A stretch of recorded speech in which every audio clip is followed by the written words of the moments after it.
Sudah, mari kita mulai untuk pembelajaran kali ini. Pembelajaran daring online kelas 5, tema 5, ekosistem. Subtema 1, komponen ekosistem. Kita mulai dari pembelajaran yang pertama. Mari kita bahas bersama-sama. Ekosistem. Apa itu ekosistem? Semua makhluk hidup memerlukan lingkungan tertentu untuk memenuhi kebutuhannya. Lingkungan adalah segala sesuatu yang berada di sekitar makhluk hidup. Sebuah lingkungan terdiri atas bagian yang hidup disebut dengan biotik dan bagian tak hidup disebut dengan abiotik. Bagian yang hidup di sebuah lingkungan terdiri atas tumbuhan, hewan, dan makhluk hidup lainnya. Bagian lingkungan yang tidak hidup atau abiotik itu terdiri atas cahaya matahari, air, udara, dan tanah. Ya, jadi ingat, jadi antara abiotik dan biotik. Biotik hidup, abiotik tidak hidup. Cahaya matahari dapat menghangatkan udara, air, dan tanah agar mencapai suhu yang sesuai dengan kebutuhan hidup makhluk hidup. Cahaya matahari juga membantu tumbuhan membuat makanan. Air dan tanah merupakan bagian penting dari sebuah lingkungan. Air yang turun dalam bentuk hujan meresap ke dalam tanah. Air di dalam tanah akan dimanfaatkan oleh tumbuhan yang hidup di atasnya dan makhluk hidup kecil lainnya yang hidup di dalam tanah seperti cacing, semut, dan lain sebagainya. Bagian hidup dan tak hidup di sebuah lingkungan saling berinteraksi dan saling bergantung satu sama lain, jadi saling membutuhkan, tidak bisa terpisahkan. Interaksi antara makhluk hidup dan benda-benda tak hidup di sebuah lingkungan disebut dengan ekosistem. Ekosistem disusun atas individu, populasi, dan komunitas. Kalau individu itu hanya sendiri. Kalau populasi itu banyak tapi satu jenis, misalnya populasi gajah, populasi hewan, populasi harimau. Sedangkan komunitas itu berbagai macam jenis. Individu adalah makhluk hidup tunggal, misalnya seekor kambing, seekor burung, dan sebuah pohon cemara. Tempat individu tinggal di sebuah habitat. Populasi adalah kumpulan individu jenis ya yang menempati suatu daerah tertentu.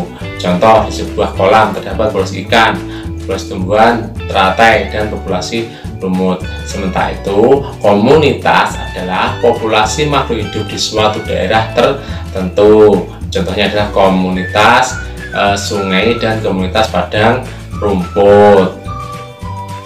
Ayo membaca. Seperti halnya manusia, hewan juga memerlukan makanan untuk mendapatkan energi. Akan tetapi, hewan mempunyai jenis makanan tertentu, baik berupa tumbuhan maupun berupa hewan lainnya. Nah, bacalah dengan sesama bacaan berikut ini ya untuk mengetahui lebih banyak tentang jenis-jenis makanan hewan. Nanti kita akan mengetahui hewan yang berjenis makanan tumbuhan, makanan daging, dan juga kedua-duanya. Jenis makanan hewan. Jenis makanan hewan dikelompokkan menjadi dua, yaitu makanan berupa tumbuhan dan makanan yang berupa hewan lain atau daging. Hewan yang makan tumbuhan memilih bagian-bagian tumbuhan yang dapat dijadikan makanan. Ada hewan yang hanya makan daun tumbuhan, ada pula hewan yang hanya makan batang, buah, dan hanya biji tumbuhan.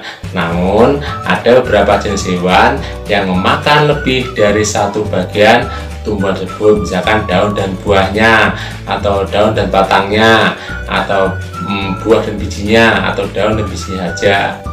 Bagian tumbuhan yang paling sering dijadikan makanan hewan adalah daun.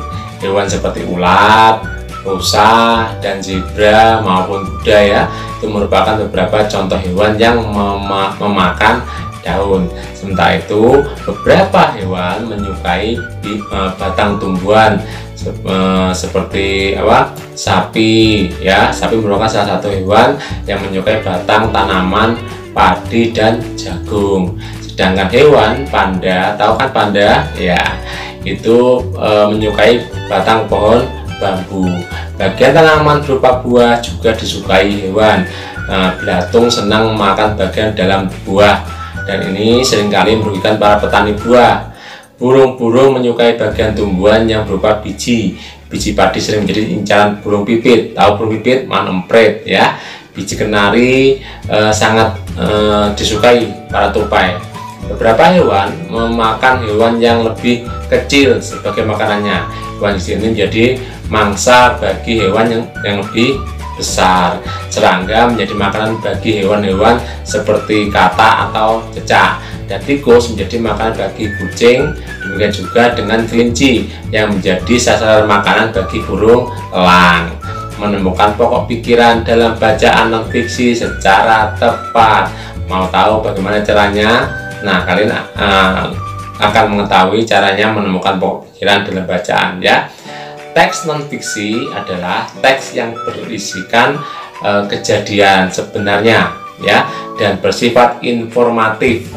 Teks non-fiksi menggunakan bahasa denotatif atau bahasa sebenarnya. Dalam sebuah teks non-fiksi terdapat gagasan utama atau sebutan ide pokok, atau disebut dengan juga pokok pikiran. Pokok pikiran adalah ide atau gagasan yang menjadi pokok pengembangan paragraf. Adapun ide pokok biasa terletak pada kalimat utama. Kalimat utama sendiri memiliki ciri paling umum di antara kalimat-kalimat lainnya. Kalimat-kalimat lainnya pun merupakan kalimat penjelas yang bersifat menerangkan maksud dari gagasan utama yang berada pada kalimat utama. Refleksi. Apa yang sudah aku pahami? Nah, kali ini kita sedikit belajar tentang ekosistem. Ya, tadi disebutkan tentang ekosistem tempat ya, ada populasi, komunitas, dan individu tadi. Yang kedua, kita belajar tentang jenis-jenis makanan hewan, dan yang terakhir kita juga mempelajari tentang cara menemukan pokok pikiran dalam bacaan non-fiksi secara tepat. Sebagai pembelajaran, silahkan kalian kerjakan EKS-nya pada latihan pembelajaran 1, yaitu ada halaman 10. Nah, jangan lupa kritik saran dan masukannya agar pembelajaran kali ini yang depannya lebih menyenangkan lagi. Sekian dulu pembelajaran kali ini, semoga dapat bermanfaat ya. Tetap semangat belajar, senantiasa berolahraga, tetap berdoa, dan selalu patuhi nasihat kedua orang tua. Itulah tadi pembelajaran kita kali ini. Semoga benar-benar dapat membawa manfaat bagi kita semuanya. Sekian dulu, jumpa lagi di waktu yang akan datang. Terima kasih. Wassalamualaikum warahmatullahi wabarakatuh.